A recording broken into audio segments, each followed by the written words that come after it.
flooring the car right down to the bottom. It's exhilarating. It gives you the goosebumps. Your heart rate's going, the adrenaline's pushing. It's definitely fun. At the same time, you want to be careful because you can lose your car just as quickly as well. It's the adrenaline rush. It's like being on a motorcycle and gunning it. You feel it. You feel the torque. You feel getting sucked into the seat, and that's where all the joy comes in. It's kind of like a roller coaster.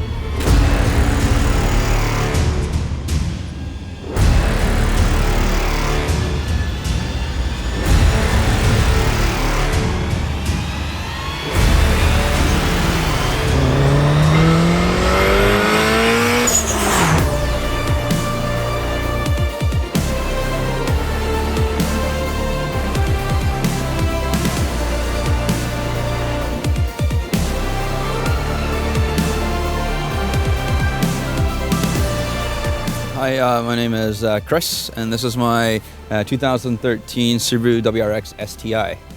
Okay, so I've always wanted a Subaru WRX STi, going back when you're like 20 years old. It wasn't a very affordable and cheap car at the time, so it took a while to get here.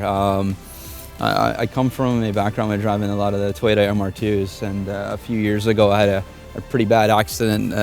Some may call it a snap oversteer. I wouldn't say that, but anyways, it was totaled, and I wanted to have a different build. I wanted to build something that was all-wheel drive. I wanted something turbo, and hence came this 13 STi.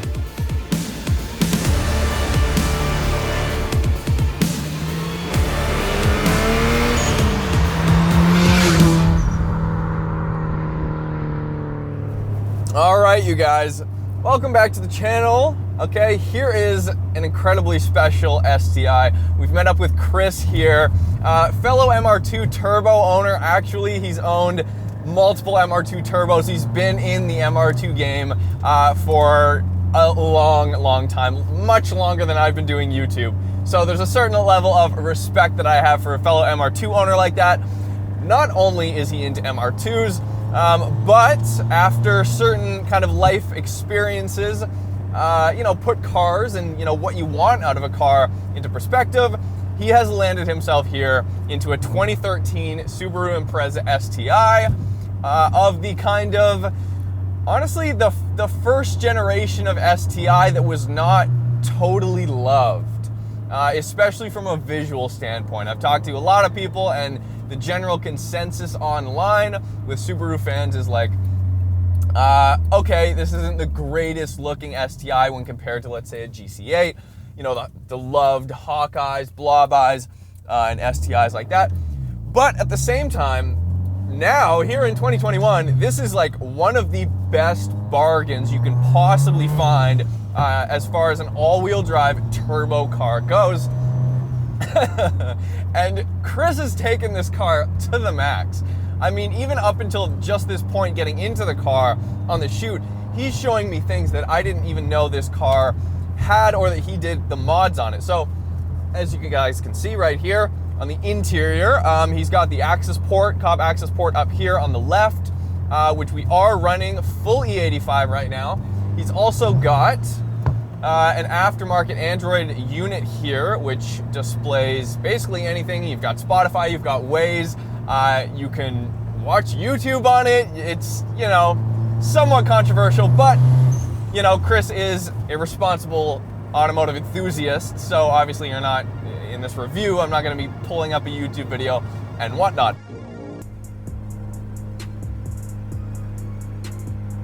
This car is years in the making. A lot of people will think, hey, I'm gonna get a stock Subaru, or I'm gonna get a stock anything, and in a year it's gonna be exactly what I want. And if you've spent any time modifying your own car, you know that's generally not the case, especially when you have plans as big as Chris did. Now, this is Chris's daily. This is a daily, okay? When you go into Chris's Instagram account, it's all MR2. His MR2s won many awards at different shows, WECFest, the All Japanese Classics show in North Vancouver, and then I believe at Driven he won Best Toyota and actually beat out a Mark IV Supra, which has got to be a great feeling. So today we brought out his daily, and then later in the season when it gets a little warmer, so it's only about 3 degrees Celsius out right now, when it gets a little warmer, we're gonna bring out his MR2 and drive that as well. But winter in the Pacific Northwest generally calls for Subaru symmetrical all-wheel drive, so that's what we're doing today. I've never had an issue with the looks of this generation STi. I've never had an issue with the way they drive. In fact, I learned how to drive partially, or at least in the last kind of year of when I was 16 years old. I learned how to drive on my dad's 08 WRX. Not an STi, but a 5-speed manual WRX. So getting into this gen STi, or this gen Subaru Impreza, brings back a lot of memories. Everything's incredibly familiar to me. I love how the tach is in the center of the gauge cluster, which is not the case in the new generation Impreza or the generation after this, which, you know, when you look at it just from a bare aesthetic standpoint, you're like, okay, minor change. But now looking back at where the automotive industry is going, kind of moving away from the driver focus, driver control, manual kind of transmission, all this stuff, the tach in the center is one of those features on the older generation STIs that just makes them a much more driver focused vehicle in general. Just provides a little bit more of that feel.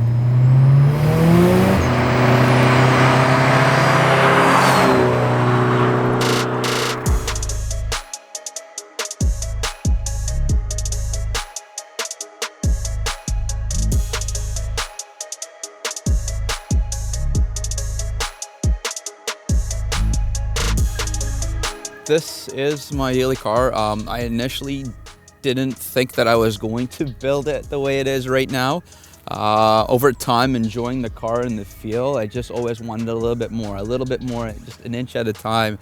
And then so I decided to change some things, change some, you know, the turbo, and change the exhaust, the suspension to get a little bit more feel. I wanted that same power band that my MR2 had. And so I just decided to build this one to where it is right now. I did a change in the motor. I built the motor.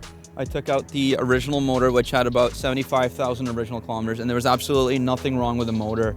I wanted to have a bit more fun, and I wanted to push the car a bit more than what some people say may be unsafe for the original block. So out came the engine, and a full short block forged build with, you know, JE pistons, Mallet rods, and the whole works. The bearings, the ARP rods came about. You know, some people say that the Subaru motor is unreliable, but I think it comes down to the owner, and it comes down to your maintenance on it. Are you keeping a checkup on the oil? Are you putting the right amount of fuel in, the right octane? And, you know, are you just checking up on overall maintenance? Are you running an air oil separator?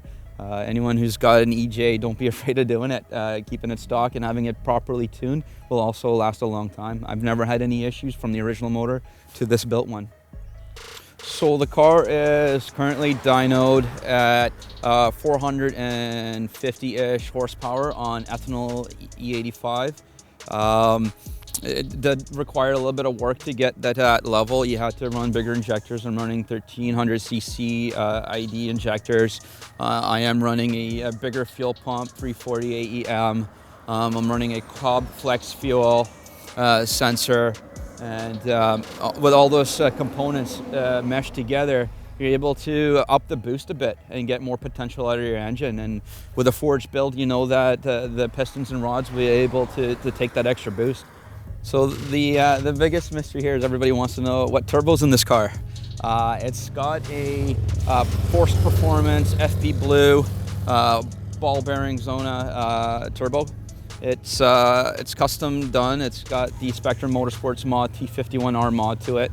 It's a 5273 turbo, external wastegated. It's running a Turbo Smart 40 mil external wastegate with a dump tube, so it's not going back into the exhaust.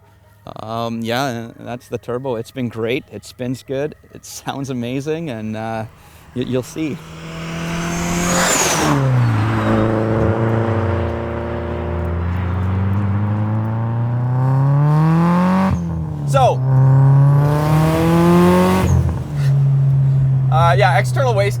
obviously. You guys can hear by now. This build has spared nothing. Like, there is no stone left unturned with this STi here. As you can see from the exterior, the STi of this generation and most generations are much wider, but definitely this generation, the hips and the fenders are way wider than just a normal WRX, and you can feel that in the track width too. Now, I actually don't know how wide the tires are on this setup, but incredibly grippy tires here. It's got about 450 wheel horsepower. That's a pretty conservative number from what Chris has told me, and it's running well over 500 pound-feet of torque at the wheels. God, I love E85 so much.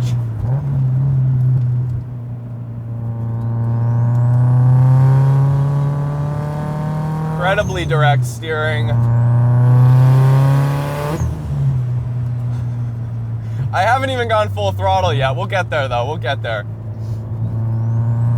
The best part about running E85 in my experience is absolutely on turbo cars is the throttle response. The turbo lag basically gets cut in half, like immediately, going from, you know, normal crappy BC pump gas, either 91 or 94 octane, to E85. The biggest thing, especially in a smaller displacement 2.5 liter engine like this, EJ25, is gonna be that immediate throttle response. E85 does have its downsides, but as far as squeezing huge torque out of a 4-cylinder engine like this, it's gonna completely transform the car.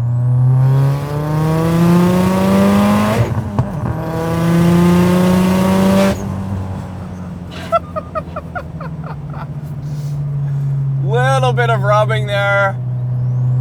Nothing too crazy though. And again, this is not a show car, but it's also not a track car. It is a daily, so there's a certain amount of forgiveness I will have. I hate rubbing, but there's a certain amount of forgiveness I'll have for a car like this, that when it's parked, you can see it's got good wheel gap, it's got a good stance, but at the same time, it's not totally impractical. You don't have to worry about every little pothole, every little bump that just, you know, just ends up taking away from the driving experience. Tons of usable power. I love Subarus and EJs because, you know, you can be anywhere from 250 wheel up here to well past 450 wheel horsepower, and you still have a power band that just works. It works all the way from 3,000 just about up to 7,000 RPM. It's not like this is one of those 4-cylinder engines or 4-cylinder builds like the silver 800 horsepower Evo we filmed a few months back. That's really only like, okay, the top 2,000 RPM, and then you've got to shutter, and then you're shifting, right? And then you, okay, wait for the turbo to spool up. Chris has struck a incredible medium here, and I'm honestly really impressed with just the overall power band in general, and actually how usable it was, or how usable it is. I did not think, just looking at the numbers, that it would actually be this usable, but it absolutely is. Do a little pull here, see what she can do.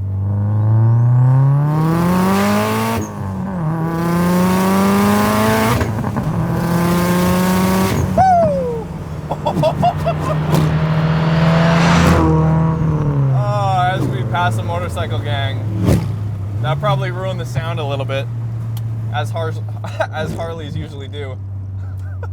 But, oh my God, this thing is ridiculous, dude.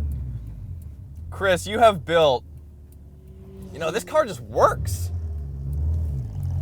Easy clutch, super easy clutch, at like 550 pound-feet. Yes, we are in Sport Sharp, so intelligent all-wheel drive, basically in the most aggressive setting here.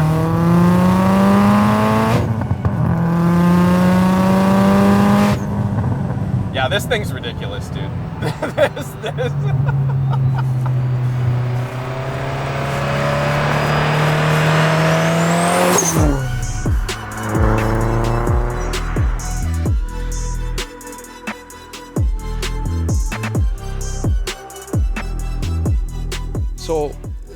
this build, it wasn't originally supposed to be like this. I was wanting to keep the stock motor, keep the short block exactly the way it came, and just put the supporting mods on it and have the potential of the stock motor. And that's what I did. I did all the upgrades to it to run the stock motor, and then the suspension components. And then as you drive it, you know, you love it, and you want to do more. You want a bit more out of it, a little bit more. You wanted more boost. You wanted to push the car a bit more. And so, you know, the next thing came was, you know, taking the motor out and start building that short block. If you want to get into a Subaru, it's fun, do it. Don't get scared by people saying that the motor's unreliable. It's all about, you know, the owner and the maintenance and the history of the car. If you take care of the car will take care of you. You know, feed it the right stuff. You don't want to feed yourself the bad stuff. It'll stay healthy. Yeah, so I've been quite active in the car community in both BC and the Pacific Northwest. A lot of car shows, a lot of car events, coming from building a show car, Toyota MR2. It's won some pretty cool awards in the States from like Wigfest and Driven and Hot Imports Nights and Stance Wars. The Subaru, I've kind of kept it a bit of a secret. It hasn't really showed up to any shows. It's my daily driver. Never intended it to be a show car, but you know, it performs and handles just as good as my MR2. But yeah, coming from a background with, you know, with the car community, it's great having the ownership of both of them. It's actually I'm fortunate to have both of them. Never expected to own two, but two really nice cars, and here I am. You know, work hard, play hard. The Subaru build, it wouldn't have been possible without Aaron from Boost Barn Motorsports. Aaron's a guru. He's the pundit of all Subarus. If you haven't checked them out, you just need to Google Boost Barn Motorsports and you'll see he's got all the engine builds. He's reliable and he's good to work with. This whole car, the drivetrain, horsepower, everything's all done by him. And Amrit from Best Book Tuning, he's #1 Subaru tuner in my books. He's kept my car reliable, kept it on the road, no issues so far. More than 3 years ownership, it's been fun. Thanks to those two guys, I'm pretty happy. I mean, you look around, you've got so many crazy things. He's got radar built in, which is awesome. Not enough of you guys do this, and you get tickets all the time, and they ruin your insurance, they ruin your license. Chris is not having any of that. He's got his radar. He's also done this crazy flat bottom steering wheel here, which I just love.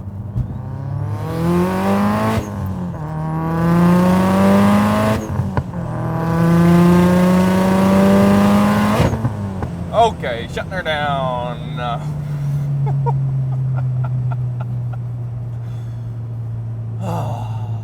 It's fun, but it's not scary. Honestly, it's not that frightening, which might sound like a dig on your car, Chris, but it's not.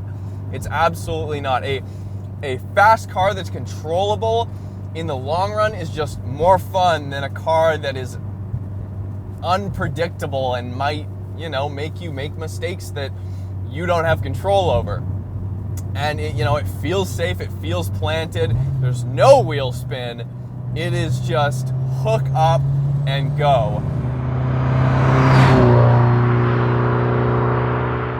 Anyways, you guys, thank you so much for watching. This has been another episode of Roads Untraveled. Smash that like button. 2021 is going to be absolutely ridiculous. We're doing a lot of new things. Go follow me on Instagram at Roads Untraveled. Go follow Chris on Instagram.